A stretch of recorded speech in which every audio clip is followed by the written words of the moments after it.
Hello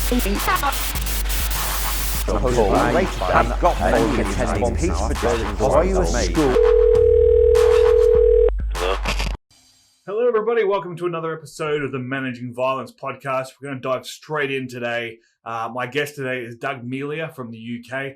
Doug is a physical restraint and physical intervention specialist. He has a product of soft restraints, which he'll explain what that is.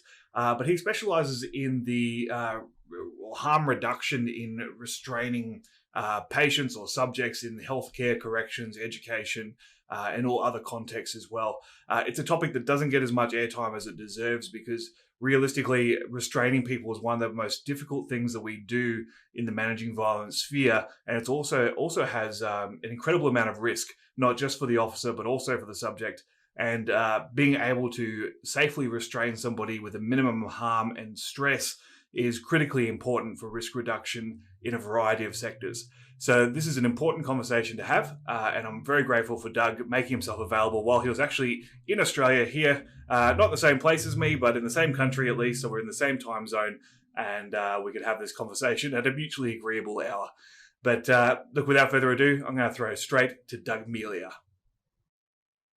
Thanks for joining me, Doug. It's great to have you here on the Managing Violence podcast. As I was mentioning to you before we started recording, Jim Snipe from season 1 recommended you as a guest a long time ago, over a year ago before I even started the podcast. He said you're a man I should talk to. So I'm glad we finally managed to make it happen. No, that's great. It's good to be here in Australia as well, despite the weather conditions we've got in Sydney. It's great to be here again. Yeah, well, did I just hear a POM complain about the weather in Australia? Standard, yeah. Yeah, at least London isn't on fire at the moment, or the UK isn't on fire at the moment. So, yeah, there is that. Doug, for those of you that don't know anything about you, can you take us for a couple of minutes and just sort of walk us through your background, who you are, what you do, and how you got there? Of course I can. Yeah, you mentioned Jim. Jim's a good friend of mine. He comes over to the UK multiple times a year. I've seen him speak about his experiences, and he's come to qualify as a soft restraint trainer with ourselves. So our business provides soft restraint equipment, soft restraint belts, cuffs, and safe holding systems internationally. And I kind of fell into this industry from starting as a martial arts teacher. I was taken to martial arts classes as a kid by my mum. Cried, didn't like it, but she left me, and it was the best favour she ever did for me. Went into training of security people. Back in the year 2000 in the UK, I'm not sure if you're aware, but we passed the Private Security Act, and overnight we had 10,000 security people lose their jobs because we put criminal record checks in place. So, I mean, that tells you a couple of things. It tells you about the state of the industry and who it was being run by, but it also gave us an element of regulation. So I became a trainer, training security guards, did a lot of work across the NHS hospitals, and then I sort of cut the cord on that and went to do some work as a bodyguard, signed a non-compete to sell my business, and off I went. And as with bodyguard work, it can be sporadic. I ended up falling into high court enforcement, and I saw that the removal of protesters was a fairly unregulated industry, and we had to look for these other options and other avenues, and that's where we fell into doing the soft restraint equipment, mainly because we had the media watching us, and we had a lot of the police with us. Said, look, you're the Queen's bailiffs, you're the ones that are qualified to do this, we're going to stand back and watch you do it. And it was quite a sensitive job, and through that, it's not a career path you could plan, but here I am. Yeah, actually, for those that aren't familiar with the terminology, can you sort of just quickly define what a soft restraint is? Yeah, so it's sometimes you would refer to it as mechanical, but we try and avoid that term because it immediately conjures up your metal leg restraints and your handcuffs and your shackles and things like that. Soft restraints are made of tough cordura fabric. They've got Omni Velcro on them, which makes them stronger in both directions. The buckles on them are made of a reinforced nylon with the same melting temperature as glass. And the idea is they act instead of prolonged manual holds. They aid to get people out of dangerous positions such as prone. And when used as a modular kit altogether, they can actually be used to lift and carry people. So they fit in with a whole host of international regulations and workplace regulations, not just to do with reducing restraint and the times of restraint, but also for a manual handling aid. If you consider any other manual handling activity, we would automate it. So in the supermarket, your shopping isn't passed to you; it comes down a conveyor belt. In a hospital, somebody's moved in a wheelchair. In a warehouse, forklift trucks lift people. It's an way of automating or mechanizing the actual activity of holding someone. Yeah, that is really interesting. And look, I similar background to you. I mean, I started off as a martial artist, and then I started working indoors while I was at university, and it was an eye opener for me when you go from choreographed violence or simulated violence to real violence, and then I quickly realized that I think control and restraint is probably the hardest skill set to learn when it comes to physical combat, because not only are you trying to protect your own safety, but you're also trying to protect the safety of the person who's trying to harm you. And That's right. is incredibly difficult because you're operating within parameters that they aren't, and they're not concerned about your safety in the slightest. So, so you're actually trying to protect someone who has no concern about your protection, while at the same time trying to keep yourself safe and accomplish some sort of goal, whether it's a removal or restraint or arrest or whatever it might be. So, I think it's definitely a topic that it doesn't get as much attention as it deserves, because it's very easy for us to be critical when it goes wrong, when we have officers or security guards or crowd controllers or whatever using excessive force, but we don't really spend a lot of time appreciating just how difficult that can be. And for me, it was an eye-opener working there. And then when I moved into healthcare, that now you've got a whole bunch of other sensitivities, and you've got a lot of other factors in terms of medical risk and the fact the person is a patient, they're not an offender. That changes things again. Yeah, it does, absolutely. Where you've got, in the UK, we call it's Section 3 of the Health and Safety at Work Act, is to do with duty of care to others. So, okay, that could be protecting that people out there, the general public, from a patient you're looking after, but the others are the patients. They're the patients, they're the inmates, they're the prisoners, they're the people we have to look after. And it's interesting to mention healthcare, because sometimes when you compare policing to healthcare, the policing can be very much them and us. And some countries are criticised heavily for this, where it's the good guys and the bad guys. Whereas in healthcare, it's the opposite way around. But what differentiates that person from being a violent offender to being a patient? It's not like we live in a Lego world where you've got the criminals there and the patients there and then the school children there, and they're all people, and we need to make sure that we manage them for their own safety, but also for staff safety. And I think it's a fine line sometimes that's often toppled. Yeah, absolutely, and it crosses over so frequently. I remember as a young security guard working in a hospital, being a little bit befuddled when the police would bring someone in handcuffs that had just been involved in a violent incident. They've assaulted police, and they're now in handcuffs, and they bring them to the hospital, take the handcuffs off, and go, "Okay, he's yours now." And that's right. so now he's a patient, and before that he was an offender that was he probably already got half a flogging on his way to the hospital. So it's quite interesting that transition of custody and the change in duty of care. And I always said when I was teaching in healthcare aggression that you're really trying to satisfy three masters. You're trying to keep your staff safe, you're trying to keep your patients safe, and you're also trying to keep the reputation of the organization or the hospital safe. And what you teach has to satisfy all three of those things. Yeah, it does. And it's very easy sometimes for your consultants in their ivory towers to say, we don't like the thought of soft restraints, or isn't this a step backwards? But they're not the ones, like you say, having the offenders handed over to them in handcuffs to say, okay, our piece of paper now says they're no longer a criminal, they're no longer a danger, they are going to be a patient, and you're going to treat them. But that treatment plan has still got to take into consideration the risks that weighed against the staff and then weighed against the patient themselves. Yeah, and I think part of that, historically, at least here in Australia, is that we've been very keen to place charges when, or to make complaints when a patient has been mistreated. But there was for years a culture of staff just sucking it up and accepting the fact that being assaulted was part of their job. So it's part of your job. Yeah. You've got to accept it. It's the way it is. I've heard that before. Yeah. And unfortunately, we ended up weighting that reputational damage to the organisation above the safety of our staff.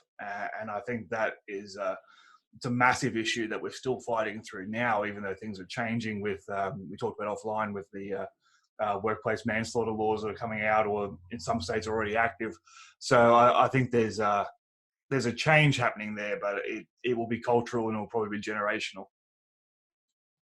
I think so, yeah. I mean, in the UK, we're in the middle of an election today. Today's voting day. I cast my vote postally. I won't say who I've voted for, but there's a lot of pressure on us to leave Europe, and there's talk about the Human Rights Act, and it always makes me laugh because a lot of the politicians talk about us leaving human rights behind. Well, in 1998, we passed our own Human Rights Act, and I know Australia have just done similar, so that the law's already there. And the fundamentals of human rights, really, it doesn't matter which country you're in, the fundamentals are the same. It's about protecting life and reducing risk.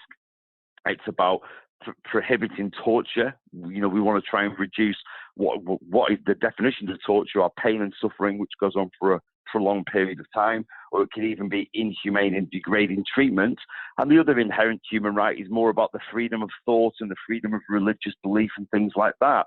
So sometimes people can bang on about human rights and they're talking about things like liberty, or they're talking about a right to education. If you take schools, for example, you can't educate a pupil who's harming themselves, assaulting others, or abusing other people. And that's why we see things as education and liberty as qualified rights. So people have to qualify for them when we've got the safety side of things right. But from my point of view, with the soft restraint kit, by enabling staff to hold somebody in a less intrusive way and a less invasive way in many cases, it can reduce that degrading treatment and the risks to life that comes with prolonged manual restraint through struggling and exhaustion and all the other things such as positional asphyxia. Yeah, actually, that's probably a good segue. I think for our listeners are spread across a variety of demographics. We have some that are just interested in their own personal safety. We have some that work in law enforcement and healthcare and corrections that may have some exposure. But would you like to just sort of set the scene about how restraint works, and I guess what the risks of restraint are, whether it's prolonged restraint or positional concerns and so on? It just sort of set the scene about where soft restraints come in and what the benefits might be. Yeah, of course. So positional asphyxia for some people is a little bit like global warming. They don't want to admit that they don't want to admit it works. They've got their own skewed reports and analyses and things like that. Certain positions are often demonized. But positional asphyxia occurs when pressure, or often where pressure or weight is applied, or a person's body is put in a certain position, which affects their airway, lung function, or diaphragmatic function. So if you think, common sense would tell you, okay, bending somebody forwards, placing somebody on their front who's got a bit of a belly on them is going to make the diaphragm ineffective, so the stomach contents press on it. The things like prolonged struggling. There's also genetic risks such as sickle cell anemia. You've got obesity, add to that use of alcohol and drugs. So when you're holding somebody, people can look at that grip and they can say, there's a window of opportunity here. If I create a lull or create a diversion or a distraction, I can probably break free. And that's often where you get this prolonged struggling and fighting against the holds.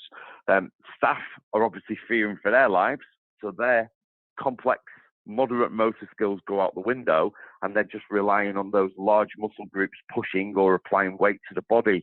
And with a sort of a pack mentality, you can have 2, 3, 4 people literally piling on top of people and trying to hold them to the floor.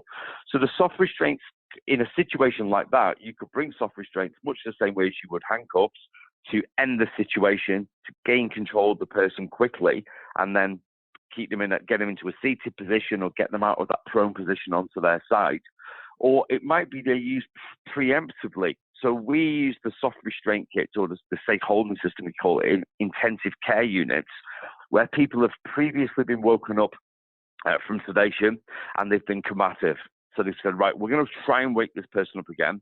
We're going to try and get the cocktail of drugs correct this time so that they don't fight.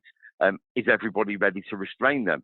Well, this person wakes up, the first thing they do is they rip tubes out, they rip arterial lines out, they sometimes crocodile roll off the bed, ripping catheters out, and expensive machinery is pulled over. By applying a few simple restraint belts and soft cuffs to somebody, it puts handles on the body so they can hold them whilst they bring them round.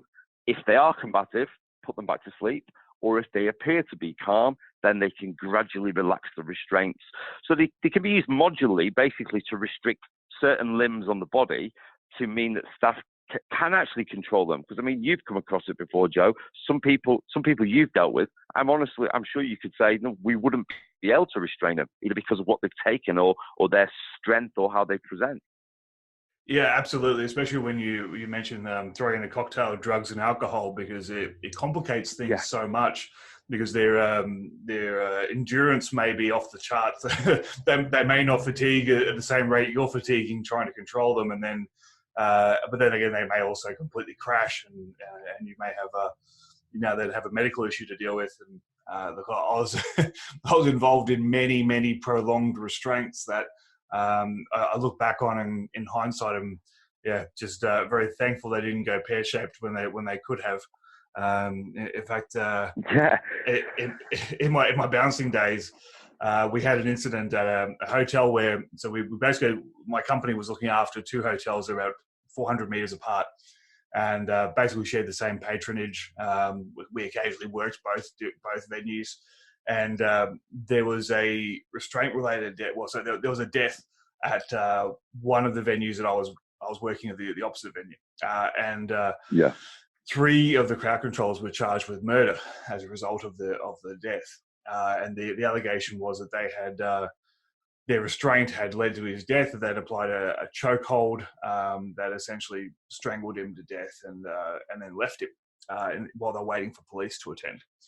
And that was the allegation. It took 4 years for it to go through the courts, and all three were eventually acquitted, because the subject had variety of drugs and alcohol and congenital heart issues and so on. And basically, there's inconclusive evidence that their actions, their actions had actually caused his death. But the thing that spooked me at the time, and I was fairly new in the industry, only been in about a year and a half, and the position that they had restrained him in was the position we all used, which was face down, so prone, hands behind the back, legs crossed in a figure four, and someone had his head turned, and they had pressure on the back of his head to keep him from banging his head into the ground. And that was what we all used while we're waiting for the police. And sometimes that was 10 minutes, sometimes it was 15 minutes. Hopefully it wasn't longer than that, but occasionally it was. And he was, I think he was about 5'10", about 130 kilos. So he was quite a large lad. You look back with the benefit of acquired knowledge, and you think, man, that was a recipe for disaster. But again, they were doing what we all did at the time, and they did it with the best of faith that they were doing the right thing. That's right, and it's what you see on the TV. It's what you see on the news. It's what you see on the TV. It's what's in general media, on the movies. It's all okay. The person's dangerous. Let's get them to the floor. Let's hold them on the floor. So, aside from the soft restraints, there's also other devices out there. There's a device called the safety pod, which is a specifically designed giant beanbag I've come across, which is used widely in the UK. And I know it's touring Oz in January next year, Brisbane, Tasmania, Sydney. And that gives an alternative for staff to hold people.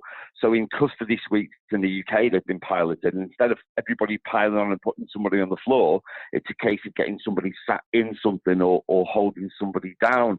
Now, the prone position, the face down position, it is demonized quite a lot. And the only thing I'd say in defense of prone is I sleep in the prone position every night, and I've not died once. So as far as that's a good point. It's true. I do my own scientific research. As far as the actual prone position goes, there are so many other factors at work with that. And I know in the UK we had an issue where some people thought that prone was banned. And I know in Australia that there's some recommendations, perhaps by the chief psychiatrist, to say, oh, don't hold somebody in prone for any longer than 2 minutes, or maybe it was 3 minutes. And all of this is so subjective, and it depends on so many other factors, like you say, alcohol, drugs, obesity. And if you've got somebody who's suffered previous abuse, they are not going to want to be held on their back, pinned down by four guys. So they might actually choose to lie in the prone position. But I think overall, an education about where pressure and weight shouldn't be applied, how people are held, and also not this immediate knee-jerk reaction to say, oh, we don't want to use devices to restrain people. They're dangerous. Now, the way we train is we always have two absolutes. And the first absolute is to put any kind of mechanical, soft restraint, handcuff device on somebody, you've got to have control of them first. So you've either have to have effective holds where staff then transition into using the kit, or the person's got to be sedated, the example of the ICUs, or you've got compliance. Now, we've got countless case studies where patients choose to wear the soft restraints because it allows them to take part in other activities.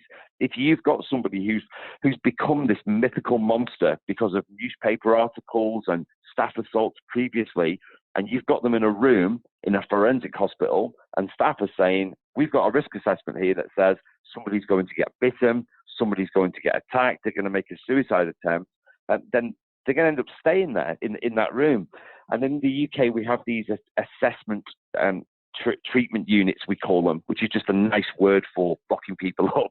And we've got people that have been in them for 2 years. And we're not just talking about adults here or criminals. We're talking about some children, adolescents, that the risk assessments dictated it's too dangerous for them. And they end up being kept in a room, fed through a hatch, and they can only have any human contact through speaking through intercoms. Now, that to me is ludicrous. And if you did that with a dog, you would get sent to prison. You'd get locked up for it because it's against the law. So by saying to these people, look, you want to come out of this room, we want to get you out of this room, we're going to let you wear this device which restricts your arm movements. You're still going to be able to sit. You're going to be able to play Xbox, PlayStation. You can maybe do some gardening supervised. That's then baby steps to start getting them integrated with others. So we've got obviously the soft restraints and things can be used for the sharp end of the spectrum, where people are at risk of dying within a matter of minutes, but they can also be used as a tool to get people engaged in meaningful activities. And let's face it, we do want to rehabilitate these people and get them back into society. Yeah, absolutely. And that's a fantastic point you just raised about it actually improves quality of treatment and quality of life, really, for inpatients, because as you say, it allows them to participate in things that otherwise the risk would be too high. And look, I keep coming back to staff safety as well, because it was a major, it was the bane of my existence while I was working in healthcare, was the lack of concern for staff safety, and I think the demonization of restraints, of using any sort of what we call mechanical restraint, led to issues. I remember very distinctly, we had one incident where a 15-year-old was brought in by police. And the short version is both his parents had been arrested for a domestic, quite a nasty domestic situation. And as the parents were being taken away, the kid attacked the police. So the kid had been arrested and needed medical treatment, but he also had no guardians who were able to be with him.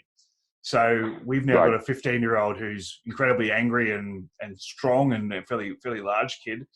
And he needs to be restrained, but we know we don't actually have any guardian who can authorize any sort of medical action. So obviously no one's going to give him a chemical restraint, and no one was prepared to authorize any sort of mechanical restraint. So we were physically holding this kid down for 4 hours. 4 hours. Wow. We had to have rotating teams basically restraining limbs because he just wouldn't stop fighting. And I look at the risk to him, but also to our staff. I mean, we were fatigued, we're cramping, we're on a non-height adjustable bed, so we're bent over, trying to pin him down and try to de-escalate as best we can. But if we'd had access to some modern soft restraints and someone's prepared to authorize the usage, that whole situation could have been resolved so much easier, because after a certain point, he was only angry because we were restraining him. But if we let him go, the risk was too high. So what do you do? Exactly. Yeah, and I mean, we try and follow a health and safety model where we can, which we call ERIC PD, which is eliminate, reduce, isolate, control, PPE, and discipline. So if you consider the control element is holding someone, you can either move back or you can move forward. So to move back from control would be say, right, we're going to disengage, we're going to leave the room, we're going to contain the person. But when that's a vulnerable 15-year-old who's possibly at risk of harming themselves, you can't dictate that. So that's why you end up holding someone for 4 hours. The other alternative would be to move forward and consider that use of work equipment to use some form of soft restraint. Now, in the UK, because of things that happened in the past and because of Bethlehem Hospital, which was known as Bedlam, where literally people would go down and they'd watch the people with mental health problems as some kind of show, like an ancient Jeremy Kyle or Jerry Springer kind of show, Maury or something like that. We've said, right, no more of this stuff. Let's get rid of it. And the old style straitjackets and bed restraints have been thrown out.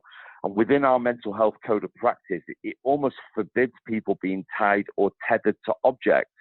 So in the UK, I'm saying to people, this kind of stuff could do this, it could do that. Overseas, I'm sometimes scaling things back. So people want to know why our kit doesn't fix people or fasten people to beds. And we always come back with the same reason as well. We don't want you to leave people unattended. Number one, you've got to have control of people. And number two, once you've got the people in the fixed soft restraints or mechanical restraints, you need to keep an eye on them so that you can check the vital signs and so you can hopefully start to remove some of them to de-escalate. But I do see in some places the practice of fixing people or fastening people to beds is there simply because it's easier. And then you've got less staff keeping an eye on them for if they are combative. Yeah, absolutely. I think that's not leaving people unattended. I think was, as you say, there's a massive stigma against securing people to objects, and there's a variety of good reasons for that. But I think the natural human element when you've got people that are rushed off their feet trying to look after multiple patients and competing priorities is, well, that person's restrained to the bed now. I can walk away. I can go do something else and come back and check on them. That's not great. Yeah. And from management's point of view, it's cheaper. It's like, oh, look, we've got one person in charge of 6, 7 people. Great. Yeah, we'll just tie down everybody. Why not? Well, yeah. on that thread, in certain European countries, I won't mention which, I've come across bed cages. So you've got a ward full of people, and each bed is in effect a small cage which those people exist in. So that's a really, in my eyes, it's a really harsh form of it. And one of the things I always stipulate before we start teaching people how to use this kit is, number one, I want to see evidence that you've got some form of violence prevention. I know that's what you guys specialize in. So they've got some kind of de-escalation. People have been given some tools and skills to recognize, diffuse, de-escalate, and avoid if possible. They also need to have a physical skills package. So they need to know how to restrain people. And only then would we then sanction the use of the restraints, because that's how we can protect from them being abused. Absolutely. I think one of the things that we stress, and no matter what innovations we come up with, there's no such thing as a perfectly safe physical restraint, because there's so many variables on the patient end, on the staff end, on the environmental side that could potentially cause issues. That restraint should be avoided if at all possible. But when it is the option, it's sometimes the only option. So we have to have methods in place that reduce or mitigate that risk as much as we possibly can. But we also need to have a heavy emphasis on trying to avoid being in that situation in the first place. So I fully agree. That's right. So I'm over in Sydney at the moment. I've just been doing a bit of a tour. We're doing some training in Brisbane, updating some new trainers there. We had the pleasure of going up to Townsville and working with some excellent staff there. And I managed to get a few days off in Magnetic Island, which was out of this world. But the reason I'm back in Sydney is because it's part of a 3-year program we've been running in implementing soft restraints in the forensic hospital here. Now, there's an inquest report come out with a death which was quite high profile in Australia for a man called David Dungay. Now, David Dungay, all you have to do is Google it and you'll find out lots of information around this death and how it happened. There's even a harrowing video showing his last moments. And it was the prolonged restraint and the positions that staff held him that were all factors in this. But the inquest, which came out literally a few weeks ago, highlighted that to try and avoid further deaths like this, they're going to look into the use of soft restraints. And they mention our soft restraint kit and how they're being used in the forensic hospital. And this is something that's echoed in every country we work in, that it shouldn't be a sector by sector issue. It should be a cross-sector issue. So we should be talking about deaths during restraint, period. We shouldn't be talking about deaths in this community. We shouldn't be talking about deaths in policing or immigration. It's the same thing. You're still holding the same human form. And let's face it, a human being is a bundle of volatile chemicals waiting to be shaken the wrong way and erupt anyway. It doesn't matter if they're in a school, prison cell, or a bedroom. The issues are still the same. Yeah, actually, let's have a bit of a chat about that case. The David Dungay inquest, as you said, the report just came out, and you actually jogged my memory about it when you mentioned it. So what were your sort of observations about how that was handled and how it, whether there was areas you think it could have been done better, or was it just a lack of resourcing? I think it's a training issue more than anything. We've had similar deaths in the UK within custody, and there's always a public outcry because the public, they want their pound of flesh. They want somebody, a face, they want a name that they can hold accountable for this. And when officers are exonerated from killing somebody, there's outrageous outcry, and sometimes those officers will never work again. And if they do work again, they're going to be sat behind the desk pushing a pen because of the operational risk of putting them back in their positions where they are. But for me, it's a little bit deeper than that. It should be going back to and that's exactly what's happening now as it unfolds. It's going back to a training issue, and they want to be looking at the legal, medical, and tactical issues around it, not the actions of a group of people who really are doing as they've been told. They're managing a really extreme situation.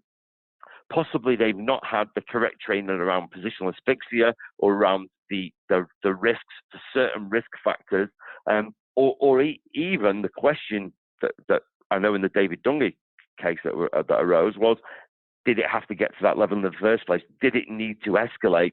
Was it merely people trying to enforce instructions? And if we can go back to that original de-escalation and management of things and say to staff, look, with some incidents of this nature, they are going to get out of hand, and we have had people die. Maybe we should identify what we're trying to enforce and the reasons for getting involved in lengthy restraints in the first place. Yeah, it's interesting. When we talk about introducing restraint, really the conversation around restraint, let alone the products around restraint, to a variety of sectors. Have you found that there's a difference in how receptive, say, corrections or the justice system is versus healthcare and other areas?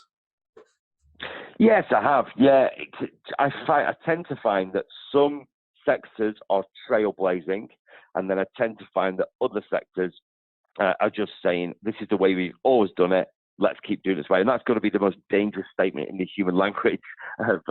We've always done it this way, let's keep doing it this way.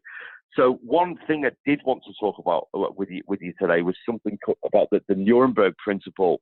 So in the actions there where we've got those guys that have restrained David Dungay and then they've been exonerated, and we've had similar things in the UK with UK police. Just to give you an idea, from 1990 until present day, we've had 1,072 deaths in police custody, and we've had 0 convictions of police officers. Now that in itself tells us that there's something wrong. It doesn't immediately smack of police corruption, because let's face it, by the time the police get there and do police stuff, which often involves prone, cuffing people, taser, use of firearms and incapacitant sprays and batons, the person's already probably been under the influence of some drugs. There's been a prolonged manual restraint, and then there's been often other injuries which can contribute to things like airways clothing, or impact on the ribs could impact on the lungs and things like that. But if you've got people that have been given training that's incorrect, that's where this kind of goes out of the window a little bit. To give you an example, there was a case that a friend of mine was involved with in the UK where they've been asked to do a single person restraint.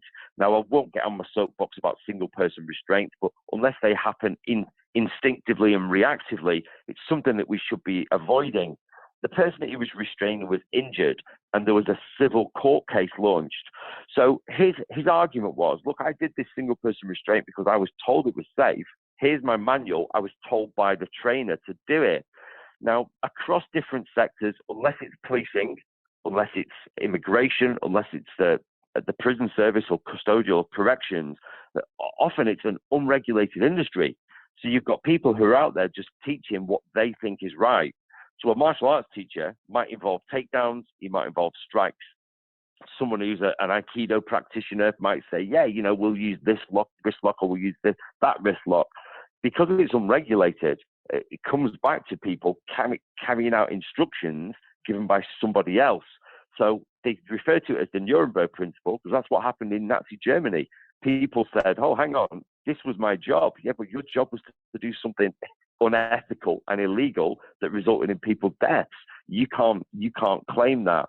So this is important for me, that people that are carrying out restraint should look across different sectors and they should scrutinize what they're being taught. First of all, they should check that people teaching them are qualified and it's consistent with what they're being shown. But back to your original question, because I've gone off on a tangent, I tend to find healthcare... That's why I made this. This show's all about the tangents. That's where the best stuff happens. Excellent. The healthcare side of things, it tends to be quite fluffy, or the term I've heard used in courts is politically expedient. So we take certain things out because people don't like them. Oh, I don't like the thought of a knee strike to the peroneal nerve on the side of the thigh. I don't like the thought of whacking an attacker in the groin. We don't like the thought of a finger and thumb restraint bending somebody's arm up against the back. But it's all got to be about context. And if we start taking away these vital techniques or these important techniques and replacing them with wishy-washy, watered-down strategies, number one, it's going to increase the unnecessary use of mechanical restraint. Now, there's an argument for and against that, because I would always say, instead of having to use pain with someone, if you can use a soft restraint to enable them to calm down, for some examples, the example you gave with the 15-year-old would be ideal, because if he's not stopped struggling after 1 hour or 2 hours or 3 hours, he's probably going to carry on struggling into the 4th hour. So that's an idea where we could say, yeah, let's avoid the pain side of things. So healthcare tends to be a little bit watered down and wishy-washy. Then on the policing side of things, because of the mainstream media tells us all about terrorists and it's sometimes mental health issues where somebody's appeared at a shopping centre with a knife can be dressed up as, oh, it's international security and it's integral. We all get very patriotic about it. So we can then start saying, yeah, let's arm the police. Let's arm the police with more measures, and let's have this shoot to kill policy, or let's have this higher level of force.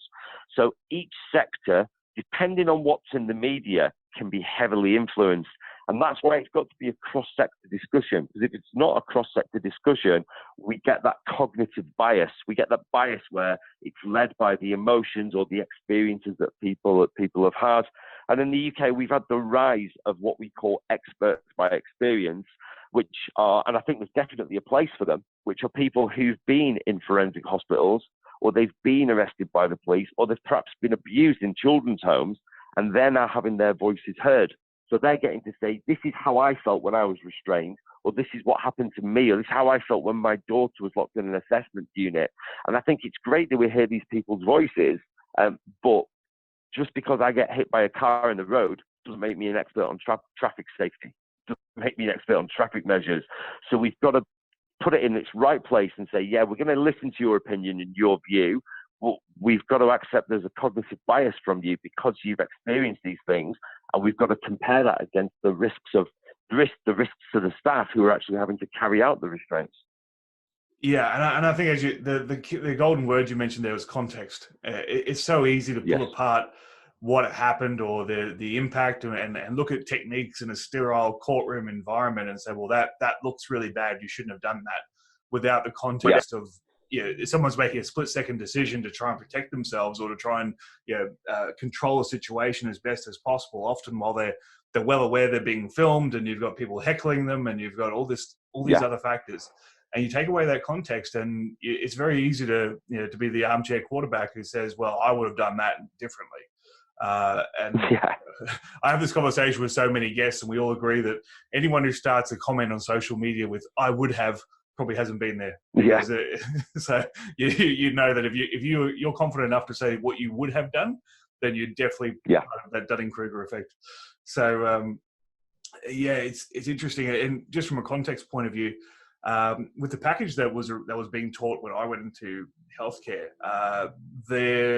for very high-end situations, we're still teaching. I think it was referred to as a vascular neck restraint, which is basically a rear naked choke or a sleeper hold. And that was being taught with the context of very, very, very high end. Like we were out of options. None of our security at that time had any tools. We had no handcuffs, no batons.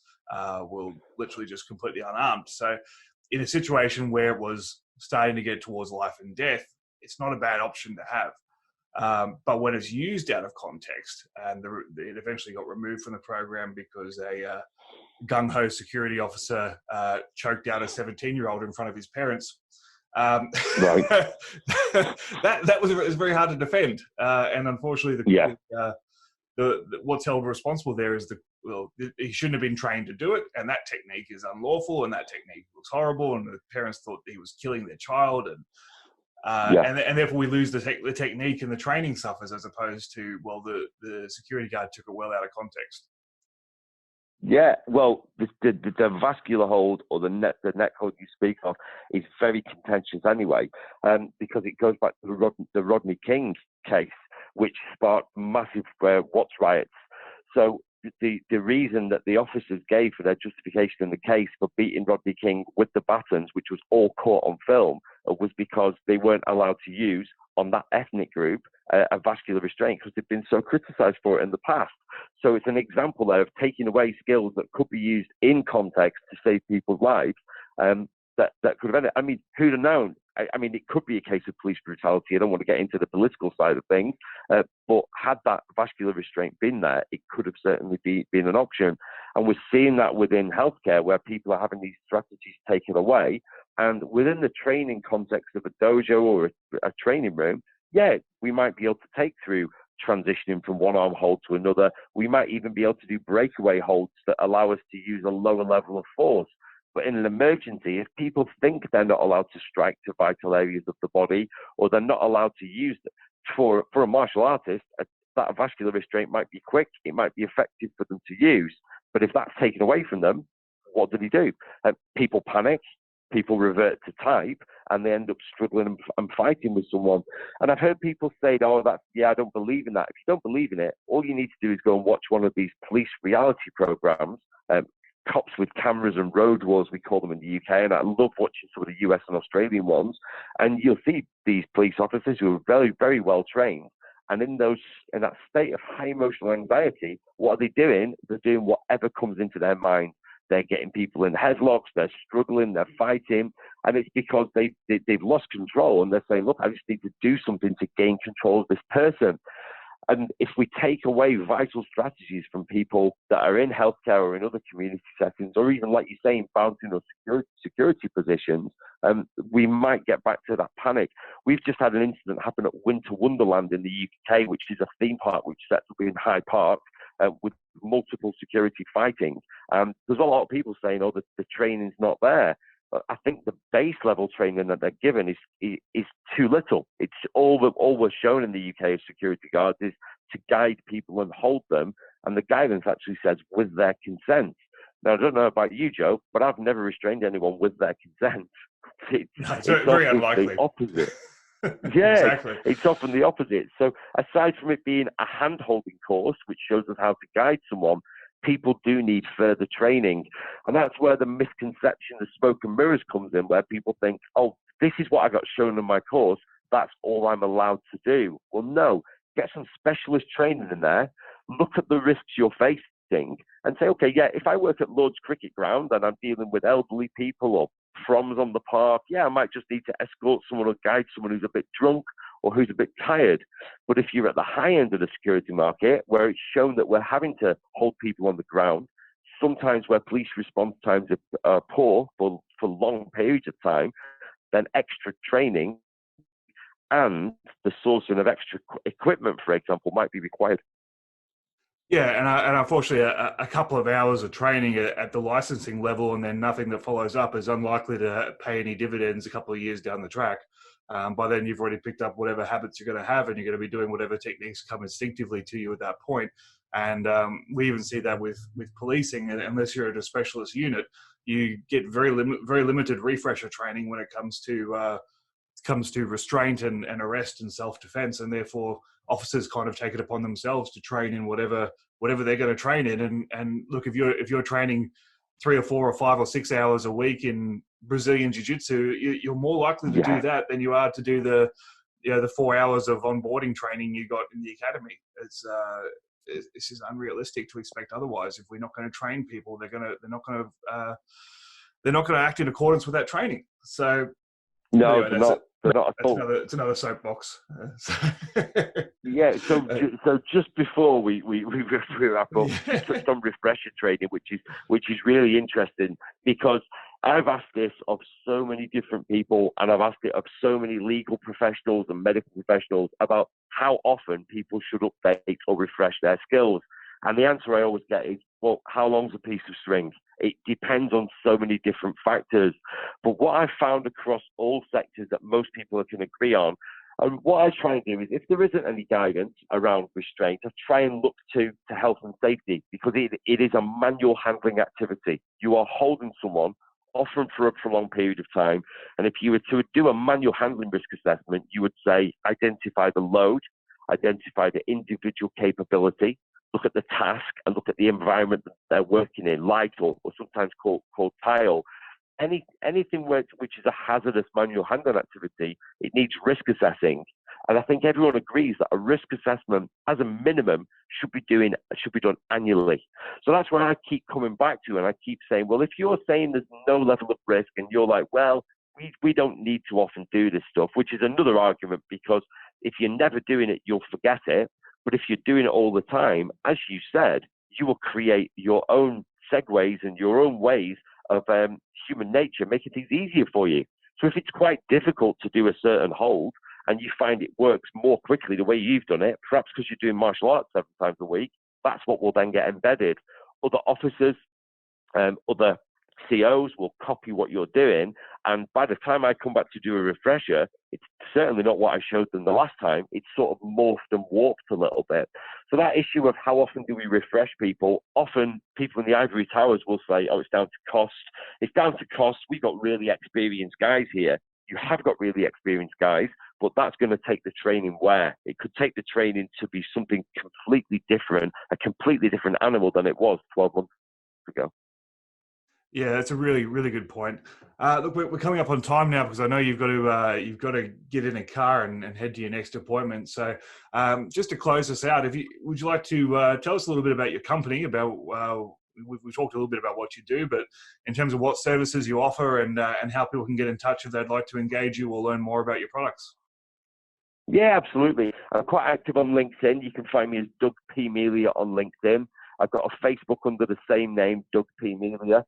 Our company's called Safer Handling, and we supply the soft restraint kit. So the trademarks of ours is the soft cups, the safe holding system, and the soft restraint belt, known as the soft restraint kit. You can find plenty out about us online, and I've got a YouTube channel which is Safer Handling, where, like yourself, Joe, I'm often on my soapbox talking about what matters or what I think matters from my client's perspective. Thank you to Doug Melia for making himself available for this particular podcast. It was great to have a conversation with Doug regarding a topic that we don't spend a lot of time on, and really we should, which is the safe restraint and safe physical intervention of people that need to be controlled but don't warrant being harmed. And it's always better if we can find ways of controlling someone without harming them or causing undue stress. So if you want to know more about Doug, you can check out him on LinkedIn, Doug Melia, which is Melia, or you can go to his website, which is safer-handling.com. handling.co.uk. Thanks for listening. Have a brilliant holiday season wherever you are, and I look forward to talking to you again soon.